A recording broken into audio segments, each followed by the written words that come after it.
Emeka and the Mysterious Forest House. Emeka and his younger sister, Ada, lived in the peaceful village of Ajat.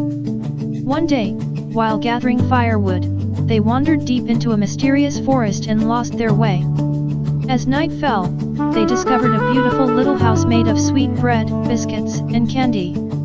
Hungry and tired, they began to eat a little from the walls. An old woman welcomed them inside, but she secretly planned to keep them there forever. Emeka quickly realized her trick. Using his courage and clever thinking, he distracted the old woman while he and Ada escaped through the back door.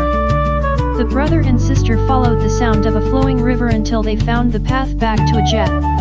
Their family welcomed them home with tears of joy. From that day on, Emeka and Ada never wandered into the forest alone, and they always remembered that courage and wisdom can overcome danger.